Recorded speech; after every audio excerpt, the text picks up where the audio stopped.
Right, joining us now is Ken Seiter. He's the Vice President of Marketing Communications with the Toy Industry Association.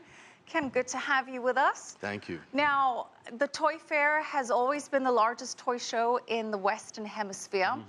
Over 1,000 companies displaying their wares, and it's even bigger this year. It's a very significant event.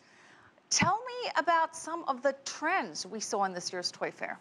Oh, you would see things we call smart toys that really involve toys that educate children.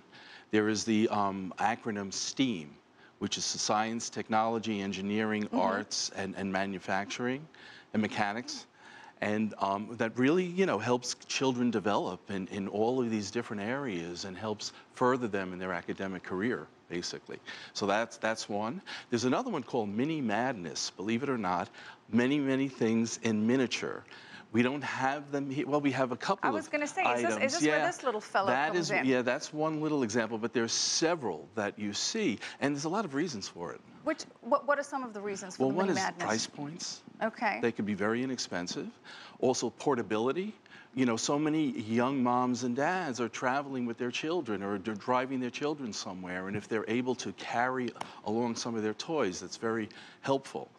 Right, easy to transport with you. And that's quite an interesting reversal, because I remember last year, one of the trends was larger than life. Yes, and we had these giant plush toys and everything was bigger than better. Yeah. Size does and doesn't count, and now we're back into the smaller versions. Yes. All right, well, let's talk a little bit about what you have with us. You brought a special collection of toys, and I recognize a familiar face over there. Strawberry Shortcake. I used to play with her, and I believe she is celebrating her 35th birthday. That is absolutely right, and because of that, we have an authentic replica of Strawberry Shortcake, from her hat to her shoes and her dress, and people love it, and they continue to love it. Both as children love it as an actual toy, and also people love it as a collectible. But it's a ragdoll. What's the big deal?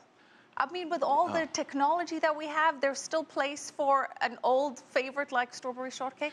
We met friends of ours that have a young daughter, and we gave her Strawberry Shortcake. You know what the first thing she did? She hugged it. Very, very huggable. All right, well, not as huggable is this chomping dinosaur over there. Yes, this is definitely Zoomer Chompling by Skipmaster. And what this does basically is it really interacts with the child. So and you can literally, it chomps the bone, you can literally play catch with it, you can throw the bone in the mouth, you can play other games like, it makes sounds, lovely little sounds, of course. You can stick your finger in it and all. But it's really, children really just love these type of things. And this is also the little brother of the larger Zoomer, which is actually Toy of the Year. Now, Zoomer, that's the dog? No, it's the dinosaur. The dinosaur, the interactive dinosaur. Yes. Now, dinosaurs really big. I know we've got Jurassic Park Part 3, I believe. Yes, coming out. That is correct. And Lego is honing in on that fad. Yes, and so what Lego has produced are really sets, and six different types of sets where a child not only can exercise their fine motor skills in building these sets, but also build the stories and recreate the stories that they see in the movie itself. And we tend to see a lot of crossover between films and toys. I know Frozen was one of the biggest hits of last year. Yes. How much of that is factored into it from the toy manufacturer's point of view? Very much so. Very much so, because they influence children so much. Frozen has such a legacy with children now. And so then every manufacturer is trying to capitalize on that. Well, I know we talked about cognitive skills and development skills, and I know you have the Genius Initiative and the whole do-it-yourself interactive. I have no idea what this thing is over here. Put the pen in there and see, press it. And what you can do basically, and this is the Crayola thread like I'm wrapper. Making a mess is what it looks like I'm doing over here. No, you're doing very well. I'm wrapping thread around a pen. Is that the idea over here? What it is basically, it is the thread wrapper. It allows a child to take their accessories, anything that fits within that hole, and give it different coloration. It's really all part of the whole makeover trend. All right, so I'm sticking my pin in here and we just make it over with some thread. And they can put their own threads in there. They can buy a series of different colors.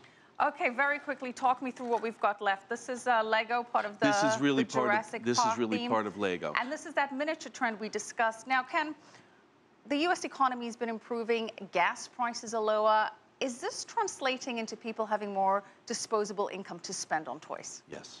Yes, in fact, toys grew 4% this year, the toy industry, which is a 4% growth, yeah. Pretty significant for the toy industry. And yeah, we're very pleased. And I'm sure, you know, exactly what you said is reflective of that. Now, how much of a factor is social media, these YouTube videos, in determining the success of a toy? I know that there are channels dedicated entirely to people playing with toys. People are making millions from sort of critiquing toys. How do toy manufacturers factor that in? Well, the shareability, the ability, the virality, I call it, of it, really, where people really share and they discuss and they debate and they even exchange sometimes, but through the medium first of social media and then physically exchanging. So social media, to your point, is very, very powerful. All right. I have one more toy. We don't have time? are out of time, Ken. Oh, but that is the best one. Yes, unfortunately. This is, you know, physical play is so critical in a child's development and all. And this is the marshmallow zebra bow.